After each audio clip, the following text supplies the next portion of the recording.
What is up, guys? My name is Josh McKinney, and I just want to welcome you to episode 35 of the I Suck at Jiu-Jitsu show. Now, today we have an interview for you guys, and that is going to be an interview with two-time ADCC Gold Medalist Jt Torres. Now, the thing you will find about JT, just a little preface on this, or preface if you have never read that word aloud. Jt Torres is one of the best grapplers alive right now. And right at the beginning of the pandemic, I got on schedule with him to record an interview. And we get a little bit into the pandemic, not a ton, but the big thing that I think you guys will take away from this interview is motivation. If you just sit down and listen to Jt Torres talk, and this is not him talking at me. He's not saying, Josh, get off the couch. You need to not be lazy. But just hearing his attitude towards things is unbelievable. It is so, you are motivated by association. And that is what I think you guys are going to take away from this interview, besides just getting to hear the story of somebody who's really, really interesting and is at the top of his generation of grapplers. And so without further ado, here is the interview. As always, if you guys enjoy this interview, if you enjoy the show, please show it by liking this video and subscribing to the channel. Second, and then it should come back on, and go ahead and just talk into it and just all right, perfect. We're here. Yes. Recording, sounding good. Everything's here.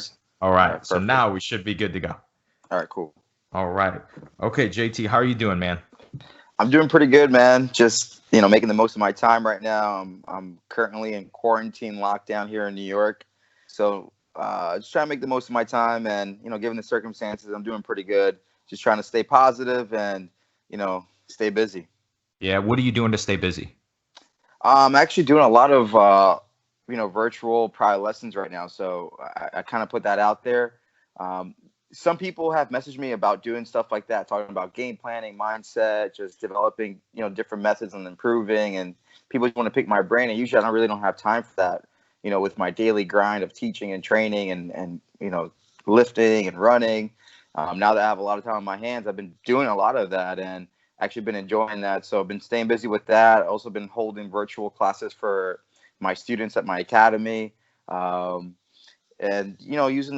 doing those things just to, help pass the time. And like I said, make most of my time. I don't want to just sit around and let the time pass by without doing something productive. So staying busy with that.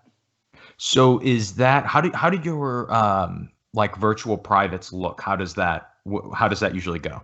So usually, one of two ways. We can people usually want to talk about just the general, my general ideas on how to approach training, how to approach getting ready for a tournament, how to build a training camp, or how to structure a training camp. I've had one-on-ones with other academy owners, and they ask me questions, how do I run my training? How do I, run the daily operations of owning an academy?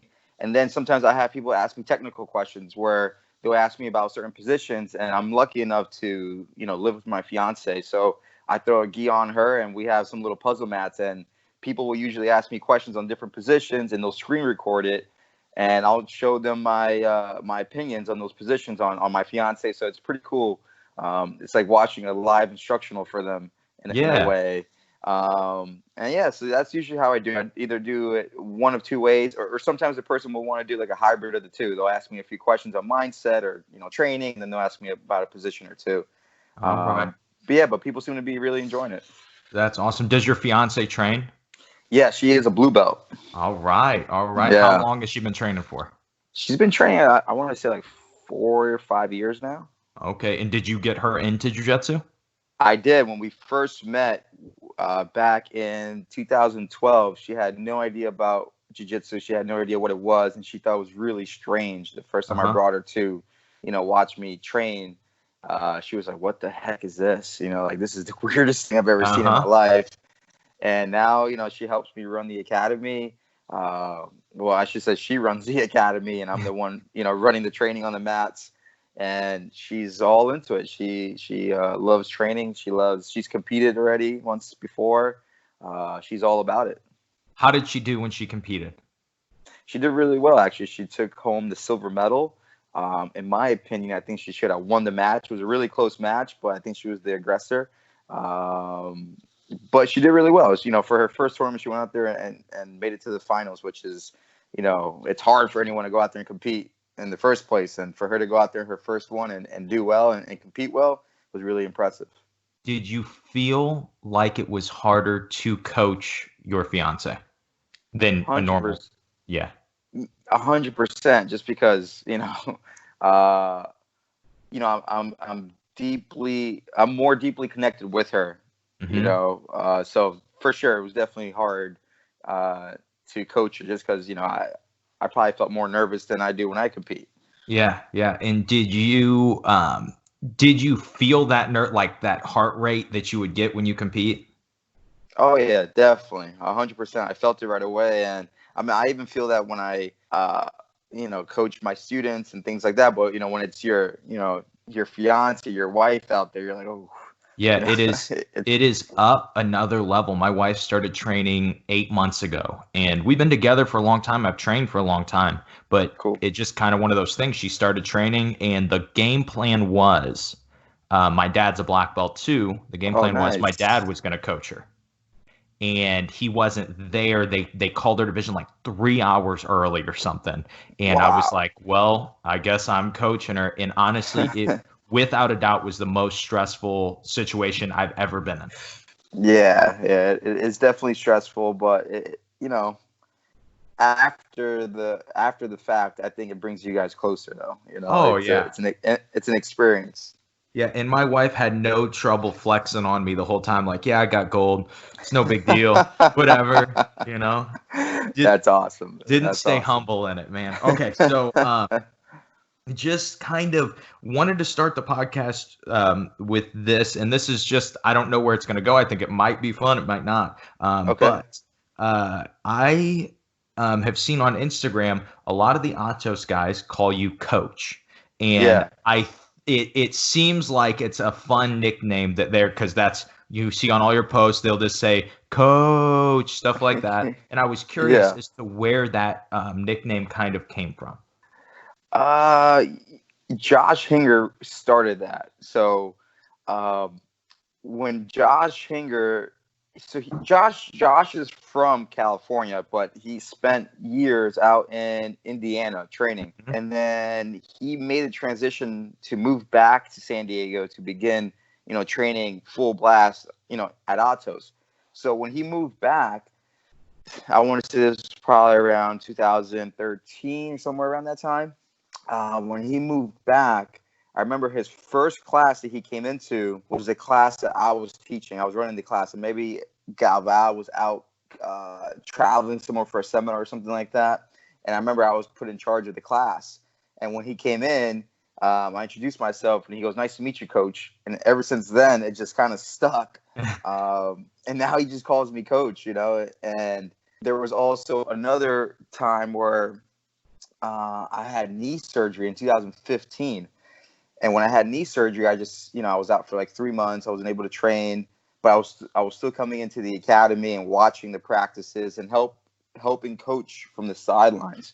And I remember Professor Galval took a super fight against Hamilo Bahal, I think at the ACB Jiu-Jitsu event. Mm-hmm. And Galval asked me, "Hey, can you run the training camp for me? Can you be like the coach? Can you be on the mats, making sure that I stay motivated and pushing me?" And I said, "Yeah, it'd be an honor." So Galval put me in charge of his camp for that super fight, and the nickname became even stronger. Then they're like, "You're the coach, you're the coach." And that's where it came from. And it's stuck ever since. So we'll just take a step back and kind of ask you, where did you start jiu-jitsu, or why did you start jiu-jitsu? So I first started jiu-jitsu in New York, in Rockland County, New York, in a little karate school where I used to train karate. My first jiu-jitsu instructor was my karate instructor. He was a blue belt at the time under Hoist Gracie. And I dived into jiu-jitsu after I got my black belt in karate. And this is the same summer leading into high school. So when I was going into high school, I told myself I don't want to do karate anymore. I'm just not about that anymore. I Mhm. want to do something different. So I went to high school. Freshman year, I was super into skateboarding and basketball. So I tried out for the basketball team. I got cut. I made it all the way to final cuts. I got cut. So I was kind of just not doing much. I was just kind of skateboarding and, not being really active outside of skateboarding. So my father, who's always been someone who's active and, worked out, stayed in shape. He was an athlete growing up. He was an active swimmer. He was a competitor. So he's always had that bug. He's enjoyed watching the UFC back in that time too. So he's always liked martial arts and training and all that stuff. So he's the one who told me, hey, why don't you go back and, continue your martial arts training and all that. I'm like, well, I don't really want to do karate. I already mastered it, right? I got black belt. That's what I thought then, as a 14, 15-year-old. And I said, you know what? I'll give the jiu-jitsu class a try. And at the time, my karate teacher only had like one class a week. The main focus at his academy was karate, but he did have a jiu-jitsu class. And even throughout the years where I did karate, he would always teach a little bit of jiu-jitsu in the karate classes. He would show like an Americana or a guillotine, so I always had like a little idea of submissions and the submission holds and control. But when I took the class, the jiu-jitsu class, that was the first time I took that actual jiu-jitsu class since I've been in that academy. I loved it. I really liked it. And I got hooked since that first class. And ever since that first class, I just went all in. I started studying and finding as much information as I could. And it's something I stuck with since that day. So you start studying so you're in high school now, right? I'm in high school now. What year would that have been? 2005 or 2004, something around that time. Okay, so studying for you consisted of jiu-jitsu books or? Yeah, so for me at the time, YouTube didn't have anything on it. There weren't any really instructionals out there. There was no online training site like there is now. There's tons of information now, and we didn't have that back then. So what I would do, I would go to Barnes and Nobles and kind of just look through I remember the big magazine then was Grappling Magazine. I would look through that magazine. There was another martial arts magazine called Black Belt. And sometimes they would have like a little jiu-jitsu feature in the magazine. I would look at those positions. I would buy the magazines and take them home and try to recreate those positions in training. There was also a website. If I remember correctly, it was bjj.org. And it was a website where they had like pictures of positions, like the transitions, and it was picture after picture. And I would look at that website for hours and just look at all the positions they had on there. And then I would go to the next practice, to the next training, and I would try to just repeat those positions I saw in the magazine or on that little website. And that's how I got my studying in. And so you are bjj.org, that you could also like find gyms near you too, right? Wasn't that I believe so. Yeah, I think that was part of it, and that was kind of that was back when to learn jiu-jitsu. Obviously, you still have to try to learn, but you had to seek out so much more than you do now, right? If I post about jiu-jitsu on Facebook, I get 20 jiu-jitsu ads, you know? And so kind of then you were having to chase technique and find technique. What would you kind of give as advice to somebody now where there is maybe even too much technique out there and it can cause you to be jumping from one thing to the next? The advice I would give, it's, you definitely want to keep your mind open. You want to be open-minded. You don't want to have a narrow view on jiu-jitsu. But with that being said, start adapting things that suit your body type, that suit your, I would even go as far as saying your age and weight and your height, because that's how custom-made jiu-jitsu is for everybody. You can expect a 60-year-old doing jiu-jitsu to do the same techniques as a 19-year-old. So, make sure you choose techniques that work best for you and focus on growing around those techniques. Nowadays you see people sometimes bounce from game to game to game to game, which is good. You want to experiment around, but after a certain point, you definitely want to start honing in on things that suit you best. hmm And so that was actually kind of something that I was interested in talking to you about is your game. I mean, you could probably describe it a bunch of different ways, but I would always like describe it with like forward, right? It's Yeah. always forward.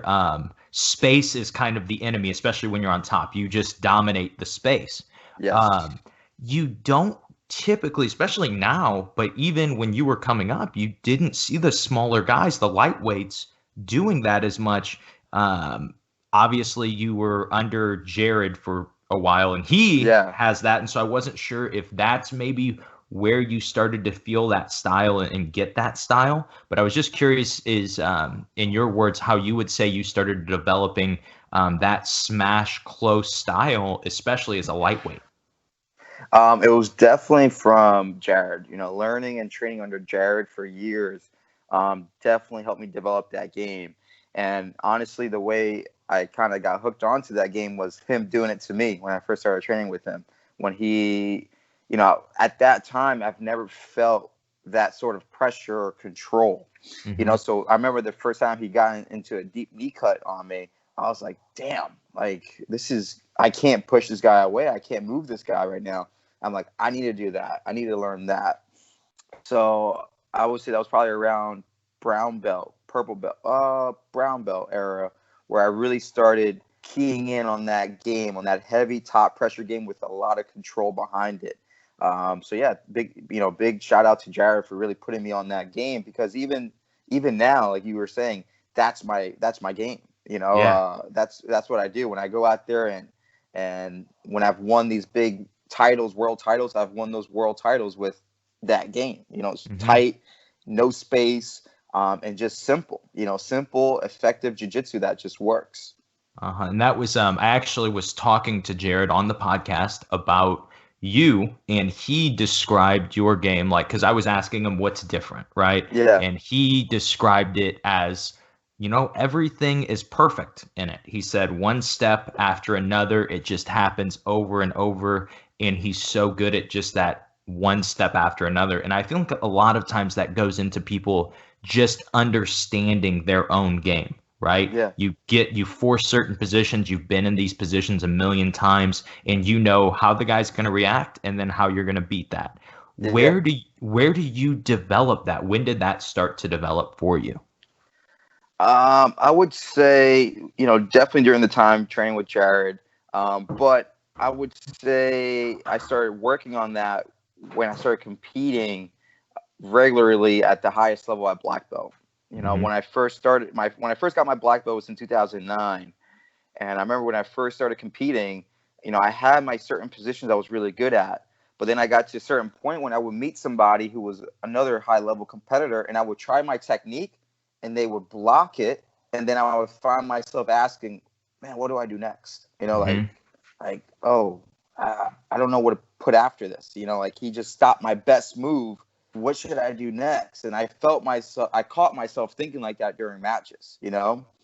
So I went back to the drawing board and I kept working on transitions. hmm That's when I started realizing, in order to be one of the best black belts in the world, your technique has to be on point, but more so than technique, your transitions and the way you chain together your techniques have to be even sharper. You know, so I started working on building off my certain techniques that I enjoyed using. For example, I like the knee cut. So I started working, okay, if the person brings the knee shield in, then I go shin cut or I'll long step. Or if they push me away with the bench press, I'll, reach over the top for the Kimura. I started working things like that, how to chain my techniques together to get the best, the best scenario out of it, because like I said, I got to a point where I started hitting those techniques, but then you'll find somebody who is good enough to block them, and then you find yourself asking what's next. So I think it's super important to chain those techniques together, 100%. And so, um, just in your opinion, do you find that it's better to get those looks by having multiple, like a bunch of different training partners, or training with the same people and going for the same thing when they basically hoping that they start to give you different looks so you can keep adding? I would say a little bit of both. You need a little bit of both, and that's why competing is so good, right? So you have your training, and within your training, you're going to have those training partners that push you, right? And the cool thing about having training partners that you train with in the regular is this. I may train with somebody for 2-3 months, and I may crush them for 2-3 months with a knee cut, with a certain knee cut technique I'm using. But maybe in 2-3 months, when you go for that knee cut again, they do something differently, which they adapted to. They adapted to your position so they can stop it and attack you. And now you find yourself asking, man, what do I got to do to stop that now? So having good training partners that push one another will force you to grow. And then competing too. That's why I recommend competing. I think when you compete, it's going to force you to level up your jiu-jitsu, because you're going to go out there and work those techniques on somebody you may have never competed or trained with, and you don't know their game. Sometimes you're going to go out there and have somebody you have no idea what they're going to do. No idea. So when you're able to hit your techniques on someone like that, I think it just engraves that position into your brain even deeper. You get a deeper understanding of your positions and how to use them against somebody that you don't know what they're going to react with.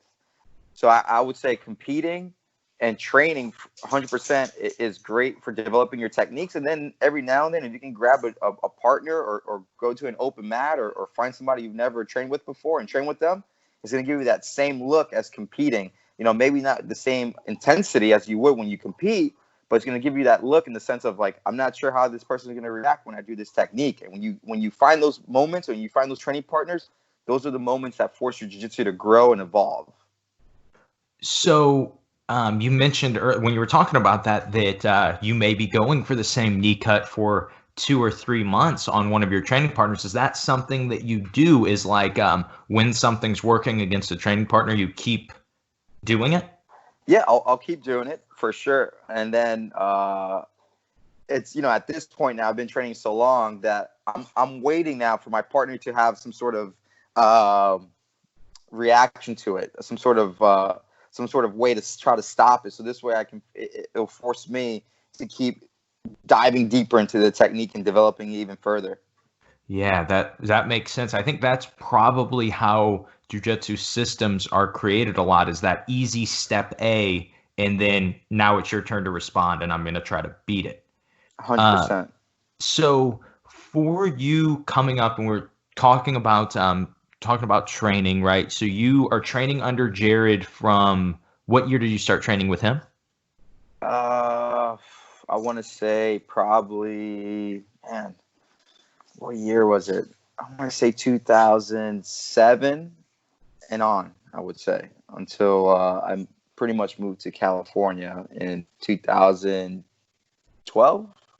So I want to say around 2007, 2008, I started training with Jared. Okay, and so what belt were you when you went to Jared's? I was a brand new brown belt when I started training with Jared. And so in brown belt, you had a really good competitive, a lot of good competitive accolades at brown belt, correct? You won. Did you win Nogi Worlds at weight and open? No, I just won weight. I won Europeans at open weight and weight class. Okay.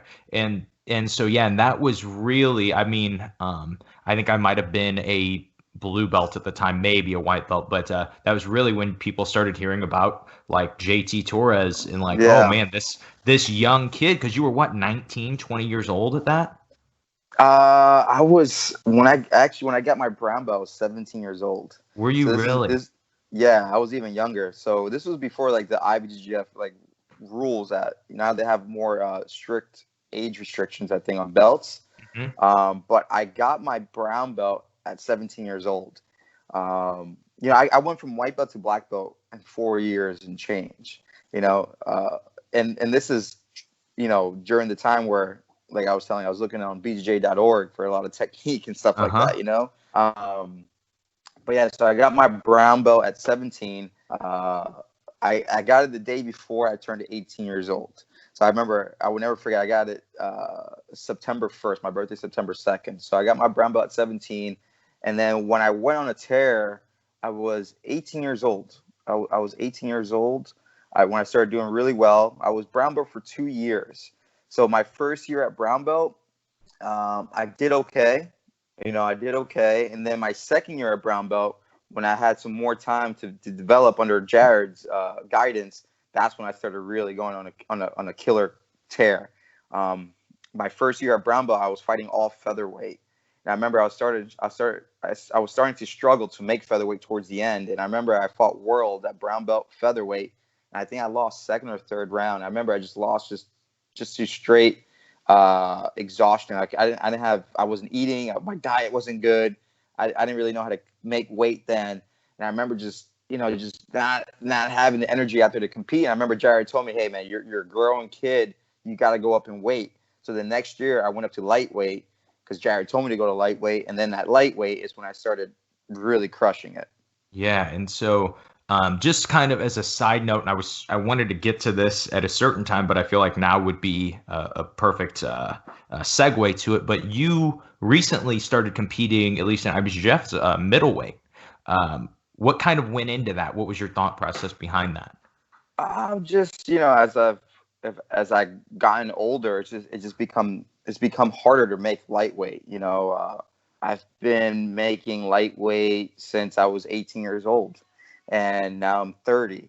So now it's just a little harder. I've gotten bigger over the years. It's just as I became a man, I just became a little bit bigger. So it's harder for me to make lightweight. I just feel healthier at middleweight. It's more of my natural walking around weight right now. So I'm not a huge fan of cutting weight, especially for IBJJF tournaments, because you have to weigh in literally right before you compete. Mm-hmm. So that's why I've started kind of going over to the middleweight here and there. And so for you, have you noticed a strength difference at middleweight? No, not really, honestly. People have always told me, man, you're freakishly strong, JT. You're always super strong, this and that. So, for me at middleweight, I don't really feel a huge difference with the strength department. I actually feel better at middleweight because people are a little bit slower there. The lightweights are way faster. Yes, yes. I think that is that is always what people go to when it comes to weight classes. Is they're like, oh yeah, those guys are going to be so much stronger than you. But there are, I mean, there are different games. I bounce between middle and medium heavy a lot, and medium heavy guys all want to play top. And it's like, man, if you play bottom, it just sometimes it makes more sense to go to medium heavy because you're going to get to play bottom. Yeah, 100%.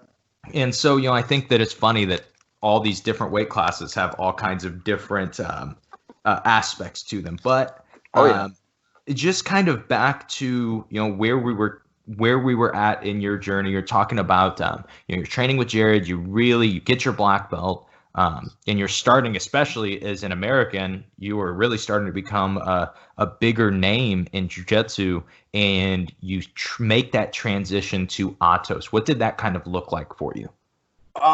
So it was a kind of, when I made that transition to California, it was kind of a hectic time in my life. When I was living in Maryland, training at Team Lord Irvin, it was a great training camp, but unfortunately, some things took place that kind of threw the focus off on training and becoming world champion. And I had to do what I thought was best for myself at the time. So I had to take myself to a new environment, kind of like a fresh start, a fresh breath of air, just to kind of reset my mind and just get back on the path and focusing on becoming a world champion. So when I decided to move out to California, it was kind of on a whim. It was just it all happened so fast. It wasn't something that was planned. Like I was planning, in 6 months I'm going to go to California. I literally ended up deciding to go to California within like 2 weeks, a 2-week period. Yeah, it was crazy. I remember at the time, my friend Keenan had moved to California 3 weeks prior than I did. And I remember when he was out there, or when he was going out there, he asked me, if you were to go to California, where would you train? And I told him, man, I would train at Atos for sure if I had the opportunity to go to California.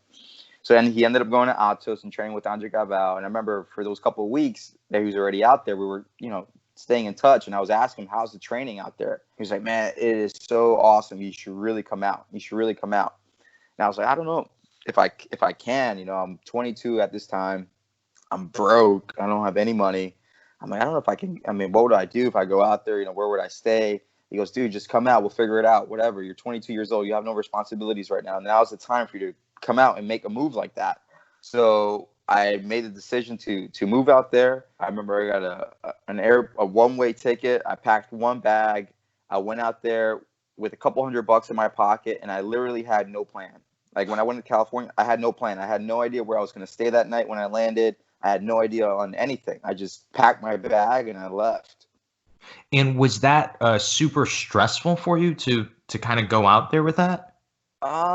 It was, but it was also exciting at the same time. It's kind of this is gonna be a jiu-jitsu journey. I told myself, I'm gonna figure it out. I'm gonna figure it out, and I think that experience helped me mature. As a jiu-jitsu fighter, but also as a human. As a man. It made me step up in many different ways. So you go out there. What were those first few months like? Brutal, man. So brutal as far as everything goes. I remember I was sleeping on people's floors and couches. I remember one of my first, one of my first weeks there, my second or third week there. I didn't really have any gis with me at the time. I didn't really have a sponsor yet. And I remember I had a few different. I had one. I forget who it was, but they sent me some gis to train in. Right, I only had a few gis, and when they sent me these gis, it brought me up to a count of like 3 to 4 gis in my rotation. Right, and I remember I was staying in these apartments on this guy's floor on Leo. He was actually the white belt instructor. I was staying on his floor in his living room, and I remember one day I went downstairs to put my gis in the laundry. So I put them in the laundry, and I went back upstairs, and I, timed it. So when the laundry was done, we'll go back downstairs and put them in the dryer. I remember I went downstairs to get my gis out of the washing machine, and someone took them. Like they were gone. Oh no. So so I was like, damn, man, this sucks. So I think I had one gi to my name for like the first 2-3 months. And then I was lucky enough to sign with Tatami Fightwear then. And then that, they really helped me out tremendously during my first year in San Diego. But yeah, before I signed with Tatami, though, I remember I had one gi to my name for a little bit. And then training, I had to adjust to the training at Atos, man. The training was high level. I remember being a black belt out there and coming from the East Coast, I was one of the top dogs on the mat. And then when I went out there, it was just a different game compared from the East to the West Coast. When I went out to Atos, you had I remember having hard time. I remember some of the trainings I would get my butt kicked by a purple belt, and I'd be like, man, like this is a different pace out here, a different level of technique. I would definitely say it was more technical out in Atos from where I was coming from. I was used to being rough and tough, and I was in shape, and I can push the pace with anybody. But I remember the technique level was different in California, so it took me some time to adjust. I would say that first month it was, it was tough, but I adjusted, and then after that first month, I kind of caught my feet underneath me, and then I was rolling with the punches and punching back. But I remember when I first moved out there, it was definitely an adjustment I had to make on terms of everything, right? living, training, just everything was different. I remember coming from the East Coast, it's a lot more fast paced. I remember going to California, and I remember after training, I found myself kind of asking myself, what do we do now? Like it's so relaxed and kicked back out in California, which I wasn't used to that either. So it was a lot of adjustment I had to make. But like I said, at the end, I think it was all for the good. It forced me to step up in many different ways. How were you making money? Man, it was tough. So I was lucky enough to be a black belt when I moved out there, right? Mm-hmm. So I was lucky enough to have some sort of name, a little following. So I started doing little prior lessons here and there. That's how I was making money, just teaching prior lessons here and there. Eating a lot of breakfast burritos. I remember they were like $1.50. So for a few, 2-3 months, man, that's all we would eat, just breakfast burritos. We were definitely roughing it, man. I remember sometimes we would sleep in cars. Like some of my friends would sleep in cars. Like it was, we grinded it out, man. We grinded it out. So I was making money with doing a prior lesson here and there. And the way I would get the prior lessons when I first went out there, Professor Garval said, "Hey, we'll exchange your tuition for you teaching the kids classes here." So I was teaching the kids classes in Atos for exchange of free tuition for like the first year I was there. So I was lucky enough to make good connections with the parents throughout the kids program there, you know. And that's one thing about me too that I think led to that, was that I'm always, whenever I do something, I do it 100%. I do 110%. So even when I was out there teaching the kids classes, I taught a great class. You know, I did it with passion, and I did it the right way. I did my job the right way. So I think the parents saw that, and they were impressed with my ability to teach. So they started, you know, hiring me for prior lessons, which helped out big time. Was there, at this point, you're starting to get your feet kind of under you, you're starting to teach private lessons for kids, and you're teaching kids classes. Was there a point where you were like game planning for the future financially, where you're like, man, I'm going to do this in jiu-jitsu and that's going to create this money for me? Or was it like, let's just grind until we, you know, get to the highest level? Let's just grind until we get to the highest level. You know, that was the game plan. I had when I went out there, I had the mindset of working the hardest I can, building my name the biggest I can. So when it's time for me to open an academy, I can open it, you know, with, you know, some good accolades underneath my belt. So that was the game plan. I went out there and I said, I'm just going to grind it out. I'm going to rough it out for as long as I have to. This way I can grow my brand, right? Yeah, Everyone has to grow their brand. So I have to grow this brand of mine. And then when it's time to open something of my own, I will do that. And so you start to get to that point to open something of your own. Would that have been 2016? 2016, I made the decision to move back to New York. This is after spending 4 years in California. I made the decision to go back and, go on this adventure of opening up an academy. And, very similar to how it was when I moved to California, I moved back to the East Coast with little to no plan. When people ask, like, oh, when you went back, you already had the place picked out, you already had a lease signed, you already had construction going. I'm like, no, I moved back and I said, I'm going to figure it out. Like, I figured out everything else I've done so far to that point in my life. So when we made the decision, me and my fiance, so she actually moved out to California with me after a month of me living in California. So she came out and she was a tremendous help of helping me survive in California. But we made a decision together. Hey, let's take everything we've learned, because at that time, Andre Galbao hired her to manage Atos, so she helped Atos grow on the business side. So we put our minds together. I'm like, look, I've been teaching the kids program for the last 4 years. I feel like I got some better experience as a teacher. I got to see how Professor Galbao ran his academy, him being an instructor and a competitor at the same time. And she saw the business side of things. So we put our minds together 4 years into living in California and decided to move back. So I feel like it's really common in jiu-jitsu. You often hear people talk about, like, it's just not really possible to be a gym owner, run your own academy, run your own training, and to be able to compete at that highest level at adult. Yeah. But for you go out, you start Essential Jiu-Jitsu, and then you win ADCC.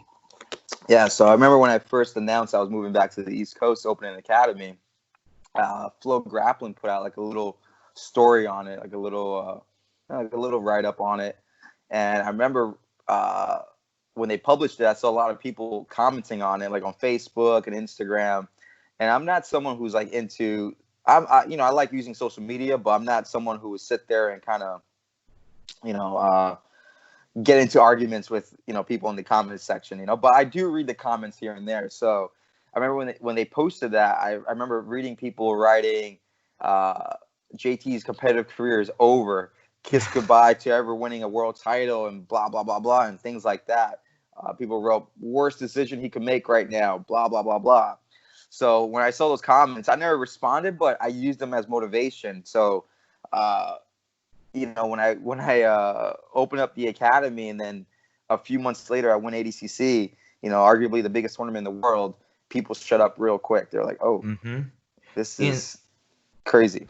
and so what went into that? You open your academy, and I guess my question is, how do you go from arguably the best training room in jiu-jitsu? I mean, to a lot of people, it's not even arguable that if you just look at the accolades on the mat Yeah. at Atos, to running your own academy, having to schedule your own training, but still being able to win the biggest tournament in the world. Uh, what goes into it, you're asking? Yes, yes. A lot, a lot of dedication, suffering, sacrifice, pain, all of that mixed in, blood, sweat, and tears, all of that mixed in together is what it takes to do something like that. I remember when I first opened my academy, well, actually, even before I opened the academy, I was already back on the East Coast. I got the invitation for ADCC 2017. I remember thinking about it, like, do I even accept the invitation? I don't even have my gym open yet. Like, I don't know if I can even prepare for this tournament when it comes around. So I accepted it anyways, and I told myself, if worst comes to worst, if I can't do it, I can't do it, And I remember I was able to get the academy open, and 3 months later, ADCC was coming up. So I remember just training with I had a few students at the time. I remember during the training camp, I remember even asking myself, man, do we have enough money to pay the rent for the gym next month? I had a lot of things going on at the same time. But with all those things being said, I still stayed focused, and I took what I learned in California, because I remember I got to see for 4 years Galbao win ADCC titles and gi world titles while running an academy. I got to see how he structured the training, how he balanced himself out between instructor and competitor. So I use those experiences for myself now, and I put together the training camp along with Gabal's help, and I held myself accountable. I held myself accountable for everything. My lifting, my running, my diet, my drilling, my sparring. So everything was just taken to a next level. My focus went through the roof, and I put that up to just for the simple fact that it was more than just about me now. Remember when I was living in California and I would prepare for a tournament, there was days where I would feel tired. I'm like, you know what? I'm not going to train today. I don't want to get hurt. I don't want to get sick. Where when I was running my academy, I had to show up regardless because I had to teach the class. I had to be there. So it forced me to it forced my dedication to go through the roof. I joke around a lot and said that opening an academy is like having a baby, and it gave me dad powers. And those dad powers kicked in. I remember being at ADCC, and the prize is $10,000 when you win ADCC at the weight class. And I remember telling myself before the tournament, I'm like, man, I can really use that money. Like, I can really use that money. I need that money. So that all of that mixed in together is what really pushed me to break through, because before that point, I've won major titles, right? I've won Europeans, Pan Ams, Nogi Worlds, Nogi Pans, all at black belt. Like I've done really well for myself at black belt up to that point. But I've always fell short at the major tournaments. Like I remember at that point, I had 4 medals at black belt worlds with the gi on. I had 3 bronze, 1 silver. I had a bronze medal at ADCC. So I've always been one of the best, but never been the best, right? And then, all that mixed in together, leading up to 2017 ADCC, is what pushed me through to that next level. My will to win went through the roof for that tournament. It was, like I said, it was more than just about me. I had to win, in my eyes, for the survival of my academy, and that's what pushed me. And see, I feel like you might be the type of person that will look for that motivation. And when you find, and create that in your mind that, like, hey, look, if you really wanted to, if you didn't win ADCC, you're the type of person whose academy still would have been going because you were a grinder, right? Yeah, but 100%. Because you look at 2019 and you do it again. Was that your same motivation, or did you find something different to be motivated about? It was my same motivation, but at that point, now I have a room full of students, and I even had students come out to California to watch me compete. And my goal was to motivate and inspire my students to go out there and do whatever they want to accomplish, whatever it may be, whether it's, goals related to competing or goals to just achieve a black belt one day, or, they want to lose weight, or, just learn how to defend themselves. I want to inspire my students. I want them to see me on the front lines, doing what I always preach to them. I like to preach to my students, work hard work works. If you put your mind to it, you can accomplish anything. And for 2019, I had so many more students witness my training camp. They saw what went into it. I remember some students because I have a competition class Monday through Friday at 11 a.m., which it's a no nonsense class. It's just a class where we train to win world titles. So I had a lot of students who would come in just to watch the class because they wanted to watch me train and see how hard I pushed myself. And they would see me come back at night and teach a class with a big smile on my face. They're like, how do you keep that energy up? Like, aren't you exhausted? Aren't you dead tired? I'm like, yes, but it's all mindset.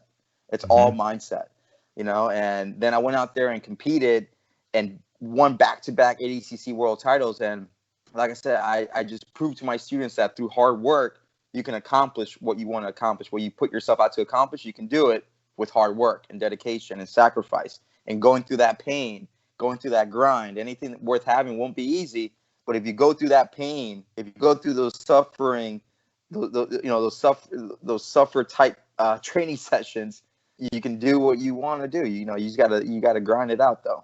That's really good, man. I find myself moving around in my chair as you say that. That's really cool to just hear about that mindset, hear about that mentality. Where do you feel like that came from? I've always been someone who's been driven naturally. I've always been the type who, even if the coach is not around, I will still do the training. I will still do the workout. So I've always been driven. I've always been driven to be successful. And like I said earlier, I've always been the type to, when I do anything, it can be anything that I do, I'll give it 110%. So, that's naturally within me. But like I said, having a group of people who I have the ability to inspire is what motivated me even more, man. Just being able to motivate other people and inspire them is what pushes me. Like, one of our slogans for our academy, for my academy, is inspire and share. And that's something I truly believe in. And for you, you are you're having to wear multiple hats, right? You're having to be an academy owner, a coach, and a competitor. How do you find the ability to focus on all three of those things with everything that you have? Do you feel like it's like you flip a switch on one and that's what you're focused on at the time? People always talk about this, and I hear people say, man, it's almost impossible to do it. It's hard. It is hard. I'm not gonna lie. It's hard to balance all those, different roles that I play. But it's difficult, but it's easy for me to want to go and do it. It's easy for me to want to do it because it's something that I love. I'm passionate about jiu-jitsu. So if you're passionate about something, it's easy for you to do it. I know it sounds weird. It's easy to do it, even though it's hard to do it. I don't know if you understand what I'm saying. Like, I know it's going to be difficult, but I have no problem going through the difficult times on achieving this goal because it's something that I love to do. Yeah, and sometimes you get into those modes and you don't know anything other than pushing through. You don't know. There's no other real option than to go as hard as you can. Yeah, man. There's no plan B. That's awesome, man. So for you as a gym owner, are you kind of a goal-oriented person? And if so, what are some goals as a coach and as an owner that you have? As a coach and as a gym owner, some of my goals I have now is to, one, just continue building the academy, building the atmosphere in the academy. That's something I'm passionate about. I want a great atmosphere where everyone feels welcomed. Everyone feels safe and happy and happy to train with, their teammates and friends. So I want to continue building the academy up and build it to a world-class academy, where when people hear about Essential Jiu-Jitsu, they immediately say that's a great academy. I've heard great things about that place. Second, from a competitor, I would like to create future black belt world champions, future ADCC world champions. That's one of my goals as well. To keep working with because I have a good group of young guys who have goals of becoming world champion. So now I'm excited to help them along their journeys. And three, I just want to have I have a goal of just building good martial artists, man, which entitles being a good person on and off the mats. That's probably my number one goal over everything. I want to develop a whole room of black belts underneath me one day who I help get to the black belt level, but I want to make sure they're good people on and off the mats. That's really cool, man. Do you have any more goals as a competitor? I do. This year I was seeking out the gi world title, up until the coronavirus hit, and kind of canceled that event out for this year. So I would say, as far as jiu-jitsu goes, I want to say I've hit most of my major goals as far as a competitor. But there's always something to work towards, right? You always have to have some sort of goal. The day you stop having goals is the day that you die. That's what I like to think. That's what I like to say, and that's the way I like to think. So I have a goal for myself to win the gi world title. I believe I can do it. So yeah, that was my goal for this year, but it's looking like we're gonna have to wait next year for that one. Do you have anything specific that you feel like you need to do in order to beat or to win that gi world title? I think when it comes to the gi, it's especially at the black belt level, and especially with where jiu-jitsu's at now, it's all about having a really good game plan. And I'm someone who likes to go into a match with a game plan, but you see nowadays where some of the competitors like to get to their positions and kind of time when they sweep or when they try to make an advantage. They play the game plan down to the T. Where I'm someone who likes to push the pace and push the action, which sometimes that gets me in trouble with the gi on. So I have to approach it a little bit differently. I'm still going to go in with my style, with my attacking style. I just need to approach it a little bit differently. Yes, it can. It is. There are layers to competition. Being, I mean, not to bring up anything negative, but in 2019, when you were in 50-50 and kind of stuck in one of those positions, and somebody played really well of just, even though I'm not going to sweep, even though I'm not going to win from this position, right, I can still win this match, right? And exactly. And so for you, because I think anyone who's competed at a high level, like myself included, it's frustrating when you get stuck in those positions that you feel like there's not a lot of offense, not a lot of action to go through those. What do you feel like is the mindset or the way to handle positions like that in competitive jiu-jitsu now? I know that's broad, but yeah. For someone like me, as the athlete, I can only do so much. Like we saw in 2019, I was trying to get out of the 50-50, but when I was in the 50-50, my opponent also took the lapel and wrapped it around my leg. So it's like I'm tied into the 50-50. So it was crazy. There wasn't much I could do. So it comes to a certain point where the organization has to step up, right? They need to step up and make rules. Like, to me, when I look at that match, the first thing I think about is what spectator wants to watch that match. Like, when I hate having my name attached to a match like that. That's just, I think, terrible for the viewers, And two, I think that, like I said, the organization needs to step up at that point. They need to recognize that, and they need to recognize that, hey, there's not much going on at this certain point. Maybe make a rule of stalemate. This is a stalemate position. Stand back up, reset. So, like I said, there's only so much we can do as athletes when we get caught in those positions. So I think the organization needs to step up and make rules against those types of positions and games, because now they're becoming more frequent, right? You're starting to see more matches like that. I'll be honest with you, I'm not a huge fan of watching a lot of those black belt matches that you see nowadays. I prefer watching matches from like 2008, 2009. Those were, I think, more exciting times in jiu-jitsu. Or I prefer watching nogi. Right, nogi. There's a lot more action. A lot less stalling. So I think the organizations needs to step up and make some solid rules to help avoid positions like that. Mm-hmm. Yeah, I think that is something that really needs to be done in jiu-jitsu. Maybe it doesn't need to be done. Maybe they're making money regardless, so it's not a big deal for them. But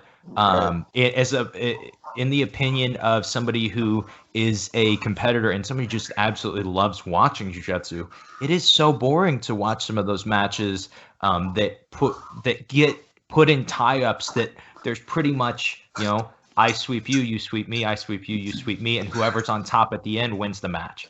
And exactly. It can be really frustrating to watch jiu-jitsu from that lens, Yeah, it's true. But kind of at this point in the podcast, we are to the end. I always like to play a game with people. Is that okay with you? Let's do it. Okay, so the game is called Take It or Leave It. And so what happens is I will make a statement, and you can either take it, which means you agree with the statement, or you can leave it, which means you disagree, and we can discuss it. Okay?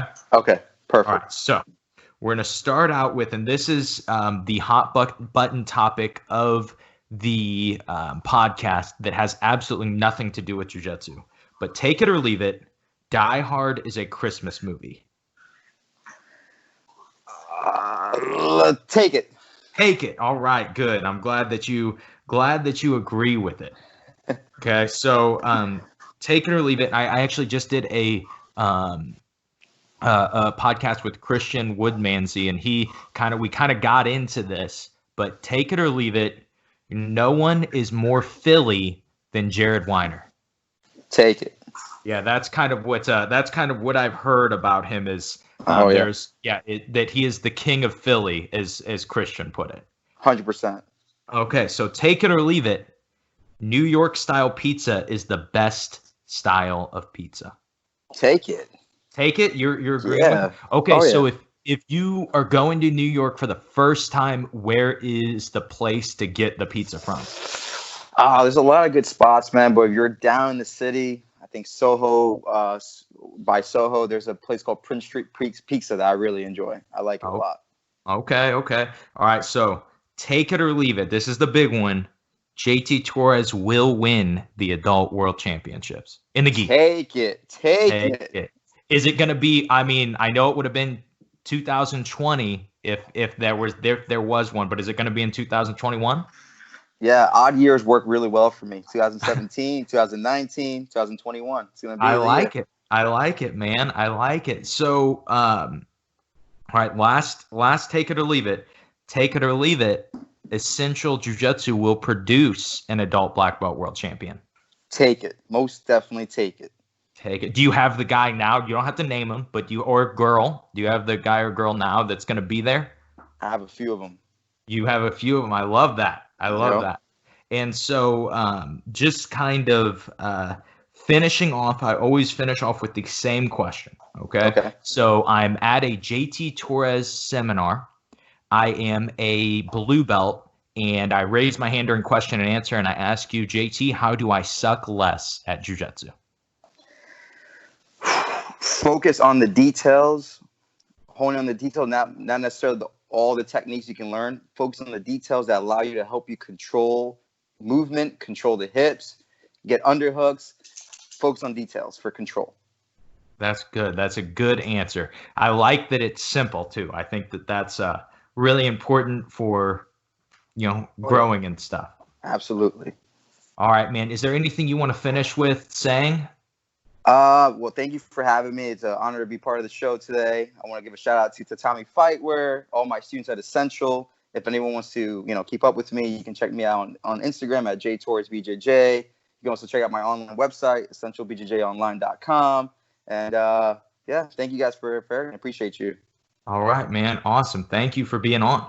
My pleasure, brother. Thank you.